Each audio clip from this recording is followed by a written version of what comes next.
꽃님이님, 오늘은 조금 무거운 이야기를 꺼내야 할 것 같아요. 요즘 제 주변에서 자녀 집 때문에 걱정하시는 부모님들이 정말 많거든요. 특히 2021년쯤 집을 사셨던 분들 중에서 혼합형 주택담보대출을 받으신 경우가 많은데 처음 몇 년은 낮은 금리로 버티다가 이제 갑자기 이자가 확 늘어나는 시점이 다가오고 있습니다. 혼합형 주담대라는 건 처음 3년이나 5년은 고정금리로 가다가 그 이후엔 변동금리로 바뀌는 구조예요. 그래서 처음엔 이자가 적게 나가니까 괜찮다 싶었는데 막상 전환 시점이 되니까 월 상환액이 몇십만 원씩 늘어나는 거죠. 그런데 문제는 자녀분들이 이걸 제대로 인지하지 못하고 있다는 겁니다. 대출받을 때 설명 들었어도 5년이 지나면 까먹기 쉽고 본인 월급이나 지출에만 신경 쓰다 보면 대출 구조를 다시 확인할 생각을 안 하게 되거든요. 저는 오늘 이 영상에서 공포를 키우려는 게 아니에요. 다만 부모님 입장에서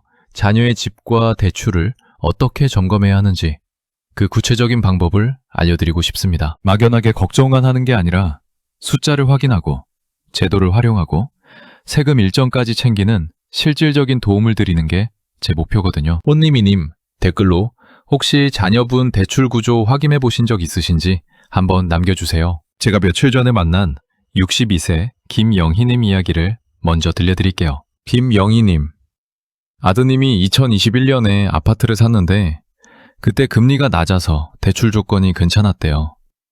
처음 5년은 고정금리로 가는 혼합형 상품이었고 월 상환액도 감당할 만했다고 하더라고요. 그런데 올해 들어서 아드님이 갑자기 표정이 안 좋아지더래요. 알고 보니 내년 초에 고정금리 기간이 끝나고 변동금리로 바뀌는데 그때부터 월 이자가 40만 원 가까이 늘어난다는 걸 이제야 확인했다는 거예요. 김영희님은 그 얘기 듣고 나서 밤잠을 설쳤대요. 아들이 월급이 크게 늘지 않았는데 이자만 그만큼 늘면 생활비를 어떻게 감당하나 싶더래요. 그래서 제게 전화 주셨고 저는 김영희님께 일단 대출 계약서부터 다시 확인해 보시라고 말씀드렸습니다. 고정 기간이 언제 끝나는지, 전환 후 적용될 금리가 정확히 얼마인지, 그리고 아드님 신용등급이나 소득 상황이 어떻게 변했는지 체크해 보시라고요. 그랬더니 아드님이 작년에 승진도 하고 연봉도 조금 올랐더라고요. 그 정보를 가지고 은행에 금리 인하 요구권 신청을 했고 실제로 금리를 조금 낮춰봤는데 성공했습니다. 이 이야기가 중요한 이유는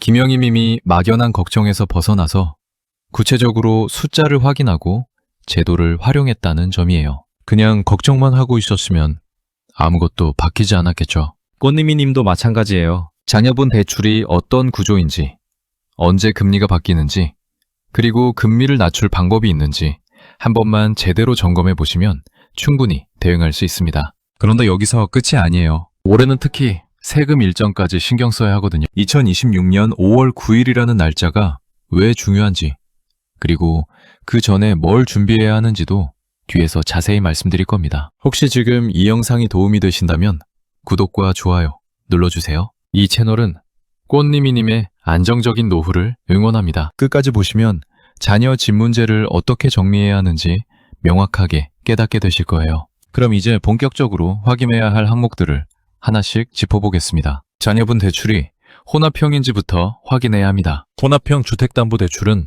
처음 3년이나 5년은 고정금리로 가다가 그 이후 변동금리로 전환되는 구조예요. 그래서 초반에는 금리가 낮아 보이지만 전환 시점이 되면 금리가 확 뛰는 경우가 많거든요. 요즘처럼 기준금리가 높아진 시기에는 전환 후 금리가 5%, 6%까지 올라가는 경우도 있습니다. 그래서 자녀분께 대출 계약서를 꺼내달라고 하세요. 계약서에 고정금리 적용 기간이 명시되어 있고 그 기간이 지나면 어느 기준금리를 따라가는지도 나와 있어요. 제가 만난 67세 박민수님은 아들이 2021년 8월에 대출받았는데 5년 고정이었대요. 그럼 2026년 8월이 전환 시점이죠. 그런데 박민수님 아드님은 그 사실을 거의 잊고 계셨어. 박민수님이 대출 계약서를 찾아서 확인해 보니까 전환 후 금리가 현재 기준으로 계산하면 5.8% 정도 나오더래요. 처음 고정금리가 2.9%였으니까 거의 2배 가까이 뛰는 거죠.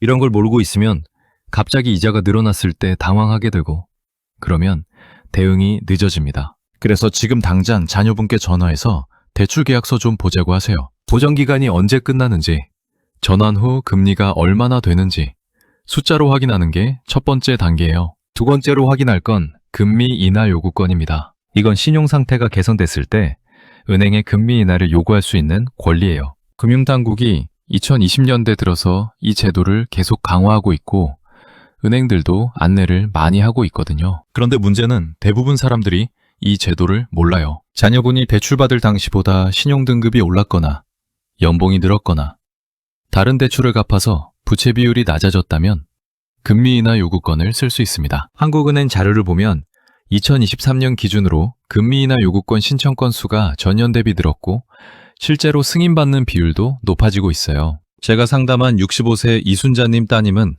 2021년에 대출받을 당시 신용등급이 4등급이었는데 작년에 승진하면서 연봉이 올라가고 카드 사용도 잘 관리해서 3등급으로 올랐대요. 이순자님이 따님한테 금리 인하 요구권 이야기를 해줬고 따님이 은행에 신청서 냈더니 금리를 0.3%포인트 낮춰줬어요. 0.3%포인트면 별거 아닌 것 같지만 대출 원금이 3억이면 월 이자가 7만 원 정도 줄어드는 거거든요. 1년이면 84만 원이에요. 그래서 자녀분 소득이나 신용 상황이 좋아졌는지 한번 물어보세요. 승진, 이직, 연봉 인상 같은 변화가 있었다면 바로 은행에 금리 인하 요구권 신청하시라고 알려주세요. 세 번째로 살펴볼 건 다주택자 양도소득세 중과 유예 종료 일정입니다. 2026년 5월 9일이라는 날짜가 왜 중요하냐면 그날까지는 조정 대상 지역에서 다주택자가 집을 팔아도 중과세가 안 돼요. 그런데 5월 10일부터는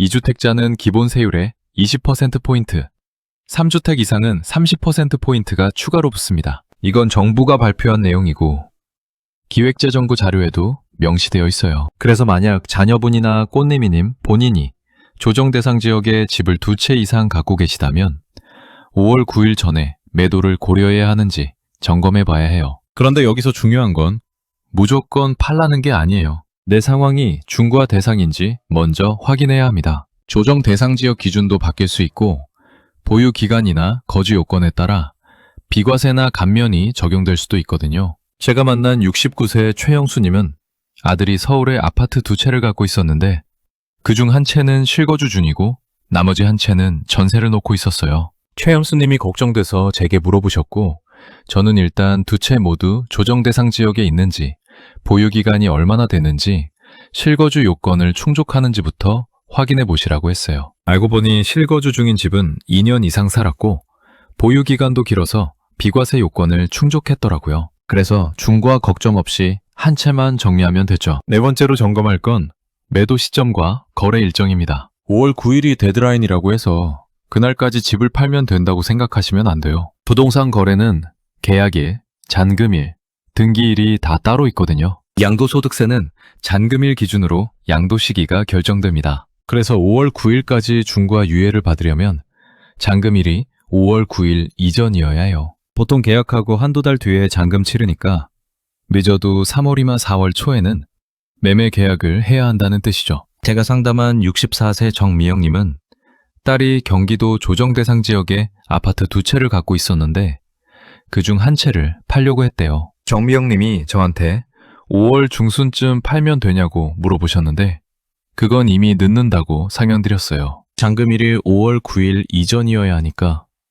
계약은 최소한 3월 안에 해야 한다고요. 그래서 정미영님 따님은 서둘러 매물을 내놓고 3월 말에 계약했고 5월 초에 잔금 치르면서 중과 없이 정리할 수 있었어요. 이런 일정 계산을 안 하면 막판에 허둥대게 되거든요. 그래서 지금부터라도 자녀분이 다주택자인지 팔 계획이 있는지 물어보시고 있다면 거래 일정을 역산해서 계획 세우시라고 알려주세요. 여기까지가 자녀 집과 대출을 점검할 때 꼭 확인해야 할 4가지 항목이에요. 대출 구조와 전환 시점, 금리 인하 요구권 가능 여부, 다주택자 양도세 중과 유예 종료 일정, 그리고 매도 일정 계산까지요. 이 4가지만 제대로 챙기면 자녀분 집 문제를 훨씬 더 안정적으로 관리할 수 있습니다. 그럼 이제 부모님이 자녀를 어떻게 도와야 하는지 실질적인 역할에 대해 좀 더 깊이 들어가 보겠습니다. 첫 번째는 자녀와 함께 숫자를 확인하는 겁니다. 부모님이 자녀 대신 모든 걸 해결해 줄 수는 없어요. 그리고 사실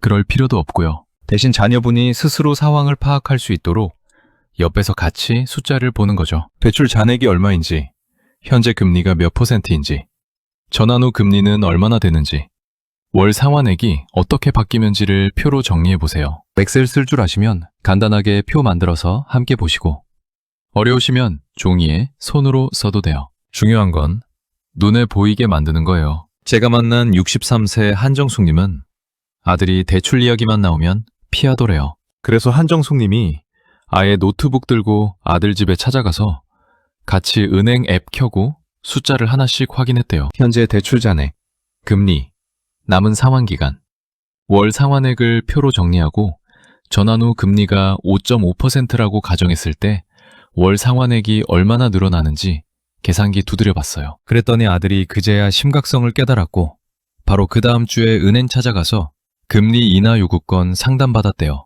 숫자를 눈으로 보기 전까지는 실감이 안 나거든요. 그래서 꽃님이 님도 자녀분과 꼭 한번 앉아서 숫자 확인해 보세요. 두 번째는 금융회사 안내문을 챙기는 겁니다. 요즘은 은행에서 금리 전환 몇 개월 전에 문자나 우편으로 안내를 보내요. 그런데 자녀분들을 바쁘다 보니까 그런 안내문을 제대로 안 읽는 경우가 많아요. 그래서 부모님이 한 번씩 물어보세요. 은행에서 문자 온 거 없냐고, 우편물 온 거 없냐고요. 특히 금리 전환 안내나 금리 인하 요구권 신청 안내가 왔는데 그냥 넘어갔다면 다시 꺼내서 읽어보시라고 하세요. 제가 상담한 66세 김패수님은 딸이 우편물을 거의 안 뜯어본다고 하더라고요. 다 광고나 청구서일 거라고 생각해서 쌓아두기만 했대요. 김태수님이 어느 날 딸 집 가서 쌓여있는 우편물을 같이 뜯어봤는데 그 안에 은행에서 보낸 금리 인하 요구권 신청 안내가 있었어요. 이미 3개월 전에 온 거였는데 딸이 못 본 거죠. 김태수님이 그거 들고 바로 은행 가서 신청했고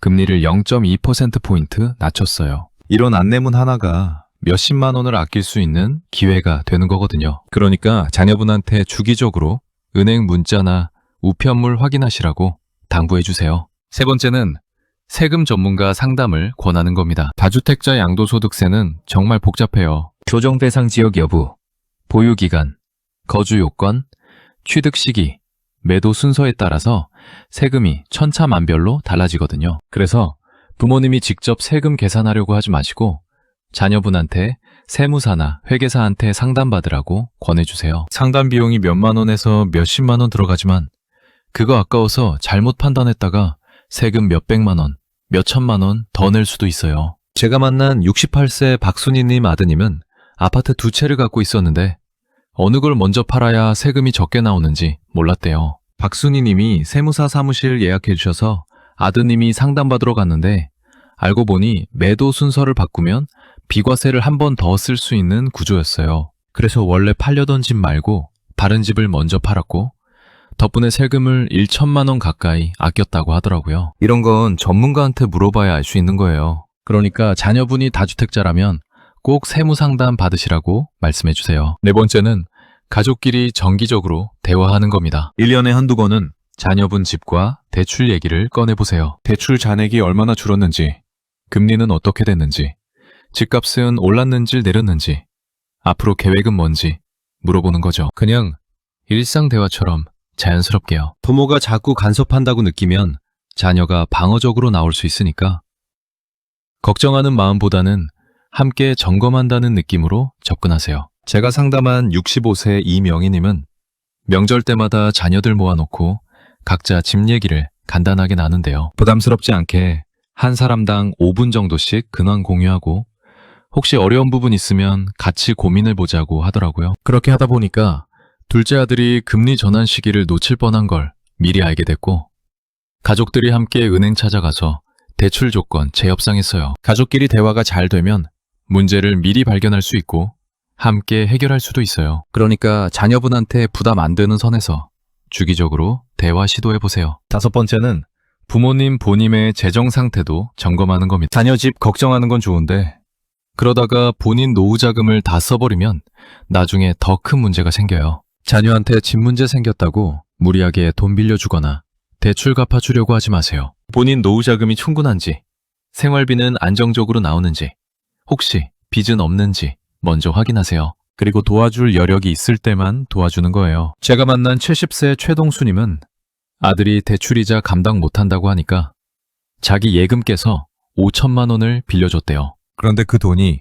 최동수님 노후 자금 절반이었거든요. 나중에 최동수님이 병원비 낼 일이 생겼는데 돈이 부족해서 결국 아들한테 다시 손 벌리게 됐어요. 이렇게 되면 서로 부담만 커지고 가족 관계까지 나빠질 수 있어요. 그래서 자녀 도와주기 전에 본인 노후 자금부터 확실하게 지켜두시고 그 위에서 여유 있는 만큼만 도와주세요. 자녀한테 가장 좋은 도움은 부모님이 건강하고 경제적으로 안정된 상태를 유지하는 거예요. 이렇게 5가지 방법을 잘 활용하시면 자녀 집 문제를 훨씬 안정적으로 관리할 수 있습니다. 숫자 확인, 안내문 챙기기, 전문가 상담, 권하기, 정기 대화, 그리고 본인 재정 점검까지요. 이 5가지만 꾸준히 하셔도 자녀분 대출 문제를 미리 발견하고 대응할 수 있어요. 그럼 이제 마지막으로 오늘 내용을 정리하면서 마무리하겠습니다. 오늘 이야기를 정리해 볼게요. 자녀분 집과 대출을 점검할 때 가장 중요한 건 막연한 걱정이 아니라 구체적인 숫자 확인이에요. 혼합형 대출이 언제 전환되는지, 전환 후 금리는 얼마나 되는지, 월 상환액이 얼마나 늘어나는지 눈으로 확인하지 않으면 체감이 안 됩니다. 체감이 안 되면 대응이 늦어지고 대응이 늦어지면 이자 부담이 몇 배로 늘어나요. 그리고 금리 인하 요구권은 꼭 활용하세요. 자녀분이 승진했거나 연봉이 올랐거나 신용등급이 개선됐다면 은행에 금리 인하 요청할 수 있어요. 신청 안 하면 계속 높은 금리로 내야 하고 신청하면 금리가 낮아질 수 있어요. 이건 제도로 보장된 권리니까 주저하지 말고 쓰시라고 자녀분한테 알려주세요. 세금 일정도 놓치지 마세요. 2026년 5월 9일까지는 다주택자 양도소득세 중과 유예가 적용되지만 5월 10일부터는 중과세가 돌아옵니다. 조정 대상 지역에 집 2채 이상 갖고 계시다면 지금부터 매도 계획 세우셔야 해요. 완금일 기준이니까 계약은 최소한 3월이나 4월 초에 해야 5월 9일 안에 정리할 수 있어요. 무조건 팔라는 게 아니라 본인 상황이 중과 대상인지 먼저 확인하시고 필요하면 세무사 상담 받으시라는 거예요. 잘못 관리했을 때 어떻게 되는지도 말씀드릴게요. 대출 구조 모르고 있으면 갑자기 이자가 늘어나서 생활비 압박받고 금리 인하 요구권 안 쓰면 몇 년 동안 수백만 원 더 내고 세금 일정 놓치면 중과세로 몇 천만 원 더 낼 수 있어요. 반대로 제대로 관리하면 금리 맞춰서 이자 줄이고 매도 일정 개선해서 세금 절약하고 가족끼리 대화하면서 문제 미리 발견할 수 있어요. 결국 차이는 아주 간단해요. 지금 당장 확인하느냐, 나중에 후회하느냐예요. 오늘 당장 실천할 수 있는 단 하나를 드리자면 자녀분한테 전화해서 대출 계약서 좀 보자고 하세요. 고정금리 기간이 언제 끝나는지, 전환 후 금리가 얼마인지 확인하는 거예요. 그게 첫걸음이에요. 그 숫자 확인하고 나면 나머지는 자연스럽게 따라옵니다. 금리 인하 요구권 신청할 수 있는지, 세금 일정 맞춰야 하는지, 매도 계획 세워야 하는지 다 보이거든요. 혹시 오늘 영상 보시고 자녀분 대출 상황 점검해 보셨나요? 댓글로 소감 남겨주시면 제가 다 읽어보겠습니다. 꽃님이님의 노후가 안정되고 자녀분들도 건강하게 살아가시길 바랍니다.